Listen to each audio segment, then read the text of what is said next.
Salut à tous, bienvenue dans Swing, l'émission de Journal du Golf sur l'équipe.fr et désormais sur vos écrans, sur toutes les box. On va parler évidemment de l'actu golf de la semaine et également aussi de Mathieu Pavon, nouvelle locomotive du golf français. Et avec moi pour animer cette émission, Romain Lefebvre de l'équipe. Salut Romain. Salut JP, Comment ça va ? Bah ça va super bien. Alors Romain, on va commencer par un petit cocorico, évidemment. Deuxième étape française du Challenge Tour, c'est au Vaudreuil cette semaine.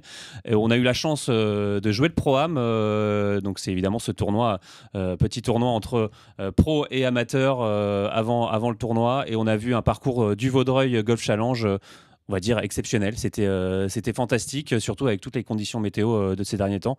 On a un parcours du Vaudreuil qui est fabuleux. On a l'impression que la fenêtre est idéale pour ce tournoi puisqu'il arrive juste après un temps exécrable et des pluies qui ont noyé le parcours, mais qui ont noyé le parcours à bon escient puisque en fait il est d'un vert exceptionnel. Les greens sont bijoux, le fairway terrible green d'ailleurs. Terrible green, pas très grand, des petites assiettes à dessert, je dis toujours. Et non, il est superbe. Et puis maintenant avec les conditions météo, il donne sa pleine mesure, des roughs très épais, très hauts. Je pense qu'on va en parler, ça va pas être simple et ça va être je pense un beau spectacle et c'est toujours sympa d'avoir un tournoi en France à 1 heure de Paris où on peut attendre beaucoup de monde.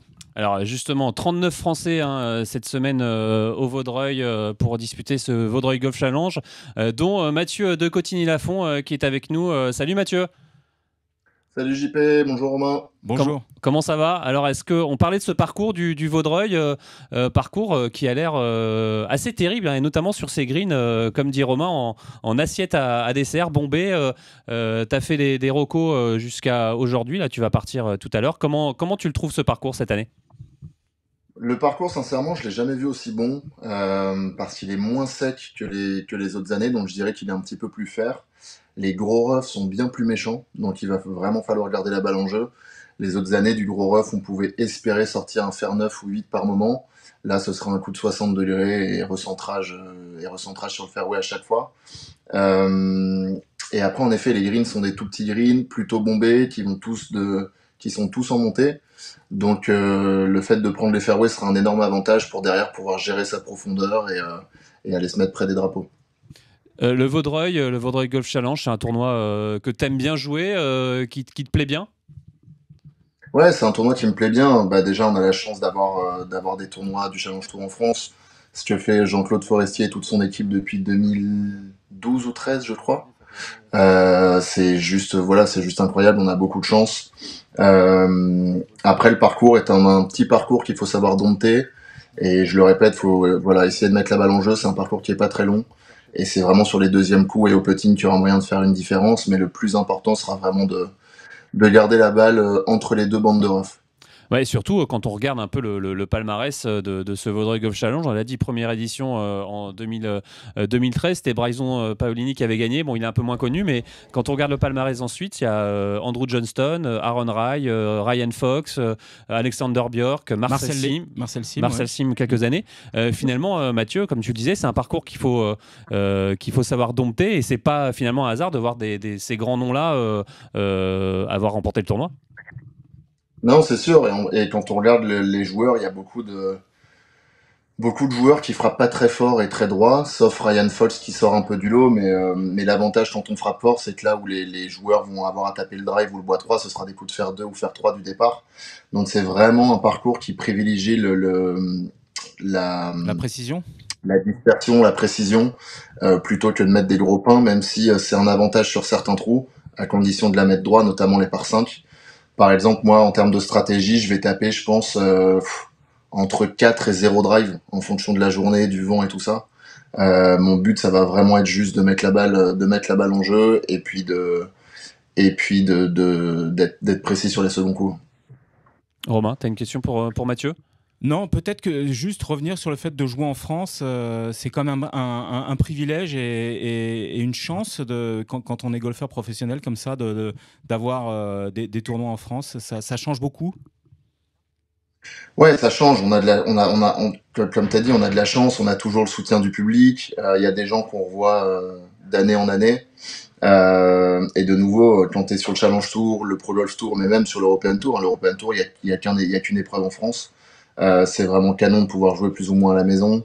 Et l'organisation, en plus de ça, des 2 tournois qu'on a en France cette année, ce sera sur le Challenge Tour top 5, je pense, des organisations de tournois. C'est vraiment, il y a vraiment beaucoup de choses qui se passent en dehors du tournoi de golf et ça, c'est vraiment cool.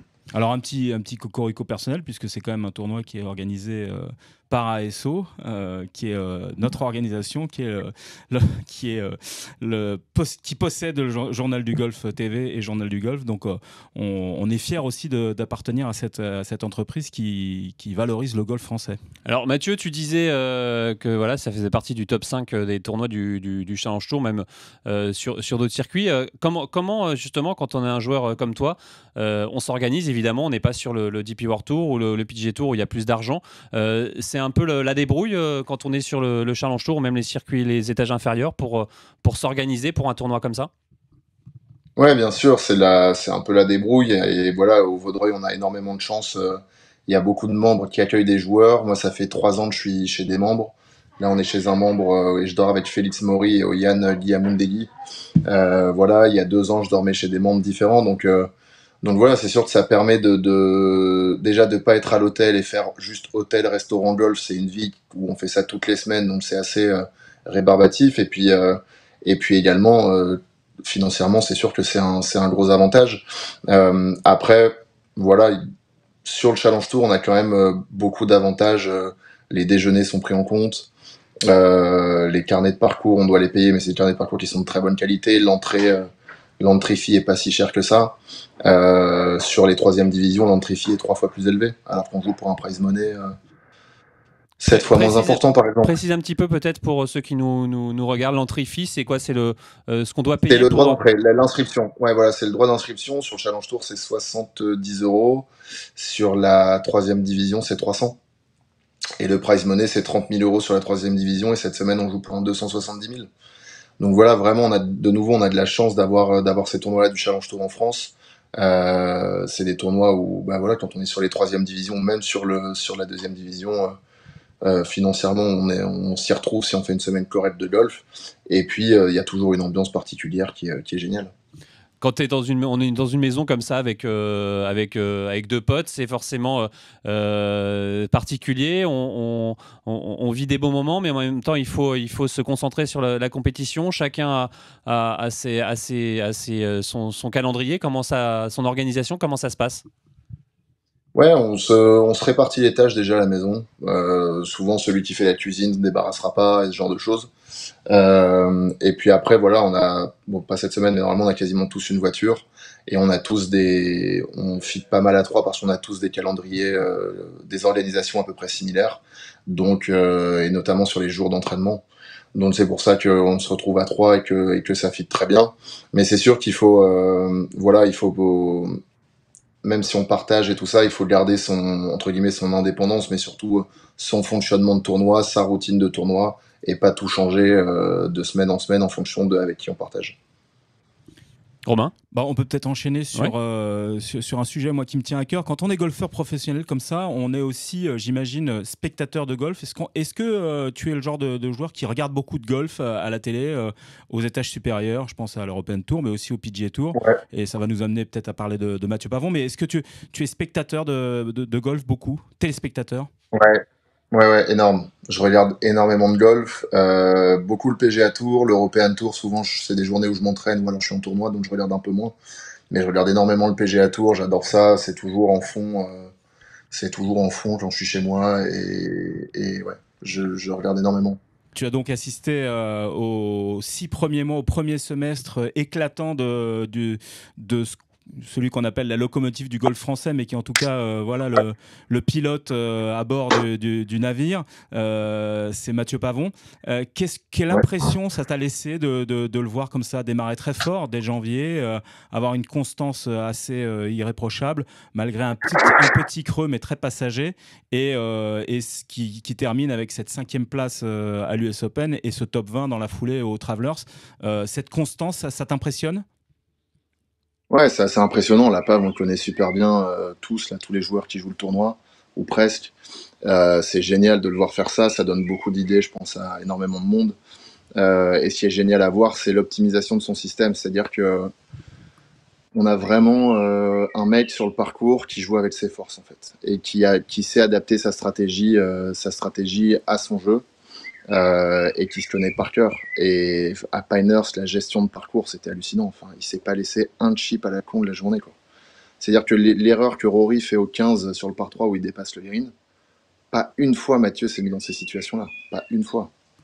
Et ça, voilà, je crois que c'est son troisième ou quatrième US Open, ça doit être son huitième majeur ou septième majeur. Septième. Et c'est vraiment septième, ouais, c'est ça. C'est vraiment beau de le voir faire ça. Et après, il a un jeu, je pense, qui correspond très bien au PGA Tour, où il drive assez fort, il met la balle assez haute sur le jeu de fer. Et c'est quelque chose qui sert sur le PGA Tour. Ça veut dire que, comme nous l'avait dit Victor Dubuisson quand il a annoncé sa retraite et qu'il s'est projeté sur la suite du golf français, comme lui, tu pensais quand il s'est installé sur le PGA Tour qu'il réussirait? Tu en avais la conviction avant même qu'il mette un pied sur le tour? Sincèrement, à ce point-là, je pense que personne l'a vu venir. Ou alors, alors un mensonge, non, mais à ce point-là, non. Ça m'aurait vraiment pas surpris qu'il se retrouve à jouer peut-être le deuxième tournoi de la FedEx, par exemple, qu'il fasse un top 60, top 70. Après, on sait que dans ce sport, avec la confiance, il peut tout se passer. Et ce qui est hallucinant avec Mathieu, c'est qu'il fait pas juste 3 mois en surfant sur sa vague de confiance. Donc en fait, c'est pas vraiment la confiance, c'est surtout en fait c'est la constance, je pense, dans son travail. Et en fait, les semaines qu'il fait sont des semaines plus ou moins normales. Et donc du coup, c'est ça qui est beau, c'est pas des coups d'éclat. Et justement, quand tu l'as côtoyé il y a quelques années, avant qu'il monte sur le PGA Tour ou même sur le DP World Tour, on imaginait une trajectoire comme ça, ou c'était à des années-lumière? Alors, c'était pas à des années-lumière, mais c'est un mec qui bossait bien. Et de nouveau, c'est un mec qui jouait du très bon golf. C'est-à-dire que, sincèrement, on voit des mecs monter du Challenge Tour au DP World Tour, où tu te dis, tiens, ça peut être un peu ric-rac. Et il y a d'autres mecs que tu vois monter, tu dis, oui, bon là, il gardera la carte, c'est sûr. Et il a le jeu pour gagner des tournois. Et Mathieu faisait clairement partie de cette catégorie-là. Et vous en parlez entre vous, entre golfeurs, vous échangez, c'est une source d'inspiration, de motivation, ouais. Ça revient souvent dans vos conversations. Bien sûr. Cette étoile qui monte là. Bien sûr, mais que ce soit Mathieu, aussi bien de Victor ou que Paulo Barjon, c'est des mecs surtout qui sont aux US, donc on les voit plus du tout.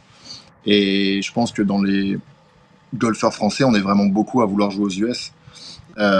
Et donc du coup c'est sûr que ça donne des idées. On regarde aussi un peu plus le PGA Tour comme ces joueurs français la jouent, donc on voit peut-être un petit peu plus les parcours et tout ça. Et c'est vrai que ça fait juste rêver. C'est une autre dimension. Et puis sur un côté un peu plus, j'ai envie de dire philosophique, mais quand on voit ce qui se passe en Europe sur le golf et qu'on voit que ces mecs-là ont réussi à faire le bon move et je pense au bon moment, bah c'est sûr qu'on a envie de travailler encore plus pour essayer de les rejoindre au plus vite. Merci beaucoup Mathieu, on va te laisser te préparer pour ton tournoi qui commence jeudi à 14h50. Dernière question, forcément l'objectif pour toi de la semaine, ça va être quoi? Ça va être de garder l'attitude tout au long du tournoi et ensuite j'ai mis pas mal de choses en place dans mon jeu de golf ces derniers 6 mois, 8 mois, notamment sur les greens, et voilà, ça va être de continuer à faire mon job là-dessus, et puis d'accepter ce que le parcours me donne et m'engager à 150% dans tous les shots, et puis on verra bien ce qui se passe. Eh bien, en tout cas, merci beaucoup Mathieu. Une bonne leçon aussi à prendre pour nous golfeurs amateurs, pour tous les golfeurs, s'engager à 150% sur l'écho et voir ce qui se passe. Merci beaucoup Mathieu. Merci Mathieu, bon courage, un gros merde. Passez une bonne journée. C'est gentil, merci. À bientôt. Au revoir. Voilà, Mathieu de Cotigny-Lafont qui va participer au Vaudreuil Golf Challenge. Un autre joueur qu'on connaît bien va être dans ce champ, Alexander Lévy, qui lui aussi a connu pas mal de galères, a perdu sa carte, s'est blessé au dos.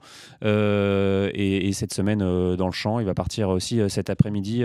Alexander, c'est aussi une force de résilience de voir un joueur comme ça finalement redescendre à un échelon inférieur et puis se battre. Il est 3e du Challenge Tour, Alexander. C'est une leçon d'humilité forcée, donc c'est-à-dire revenir un petit peu à l'étage inférieur quand on a gagné 5 fois sur le DP World Tour, c'est quand même énorme, hein. C'est un très très beau palmarès du golf français. Donc voilà, revenir comme ça, il aurait pu se laisser aspirer vers le bas, et non, au contraire, voilà, et on sent qu'il est à la bagarre pour remonter sur le DP World Tour. On peut penser qu'il va y arriver parce que franchement, il a toutes les armes. Et 3e, là, c'est bien parti, même si les 2 premiers ont une avance confortable, mais la 3e place semble bien partie pour Alexander. En tout cas, c'est très intéressant de le voir revenir comme ça, petit à petit, il grignote semaine après semaine. On sent qu'il a son projet et voilà, on ne serait pas étonné de le revoir sur le DP World Tour très rapidement et surtout scorer parce qu'il a toutes les armes pour ça, hein. Quand on a gagné 5 fois, c'est pas le hasard. Donc c'est la preuve que il a dans son ADN les qualités d'un grand joueur de golf du Tour européen. Donc voilà, il ne reste plus qu'à. Et justement, on va l'écouter, Alexander Lévy, qui lui aussi nous parle de cette inspiration Mathieu Pavon. Ouais, c'est énorme. C'est comme on a eu avec Victor à une époque. Là, maintenant, c'est Mathieu. C'est exceptionnel ce qu'il fait. Voilà, c'est la locomotive du golf français. Et il nous tire vers le haut, quoi qu'il se passe, même s'il ne le fait pas exprès, il nous tire tous vers le haut. Et ça, c'est intéressant. Ça te motive encore plus, toi, ou tu n'y penses pas vraiment? Bien évidemment, on a tous envie de vivre ce qu'il vit et ça nous tire tous vers le haut, tout simplement. Et c'est exceptionnel ce qu'il fait et ça nous donne tous envie de le faire. Dernière question sur le Vaudreuil, comment tu le sens, le parcours? C'est un parcours que tu aimes bien, ça fait plaisir de venir en France, tout ça? Ouais, c'est un parcours très sélectif, super parcours. Il a très bien progressé. Non, c'est vraiment un très très bon parcours. Vraiment top. Du tee au green, il faut être solide, des petits greens. Si tu joues le milieu du green, tu seras pas mal, tu seras pas loin des drapeaux. Donc non, c'est un très bon parcours. Merci Alex. Merci à toi mec.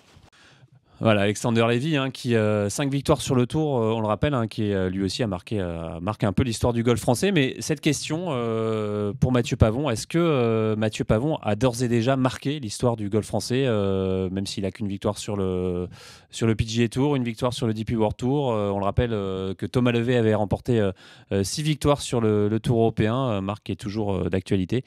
Mais est-ce que Mathieu Pavon a déjà marqué l'histoire du golf français, tout simplement? Déjà, il l'a marqué parce qu'il a gagné sur le PGA Tour, ce qui était jamais arrivé. Donc, ça fait un bon point pour lui. Ensuite, c'est évidemment un peu tôt pour parler d'histoire avec un grand H.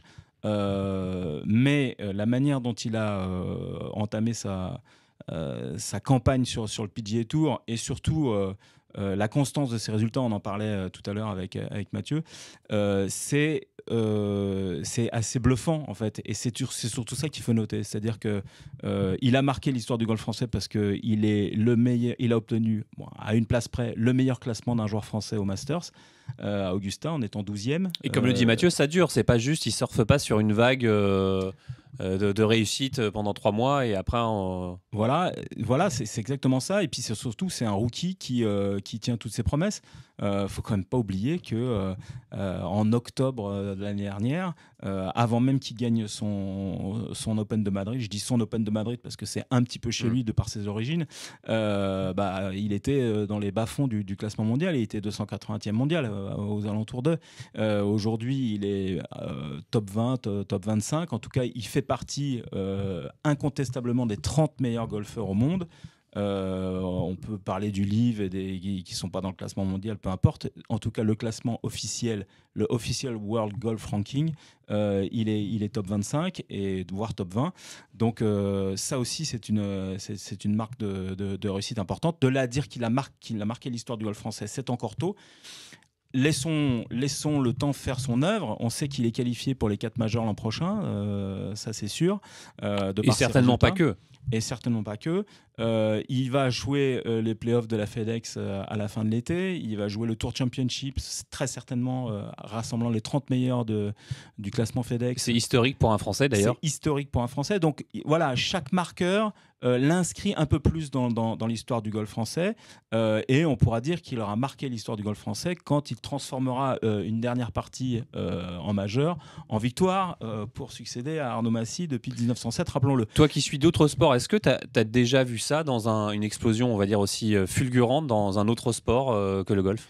Alors moi, je suis beaucoup le tennis, donc il y a effectivement une gémellité entre ces deux sports, mais c'est vrai que on peut assister parfois à des éclosions comme ça, très rapides, de joueurs qui s'installent dans le Gotha. Je pense à le plus récent, pour moi, qui avait été le plus frappant, c'était Jo-Wilfried Tsonga, qui avait été en finale de l'Open d'Australie, alors qu'il était simplement top 50 mondial. C'est pas la même chose, parce que on le sentait venir, ce qui n'était pas forcément le cas de Mathieu Pavon.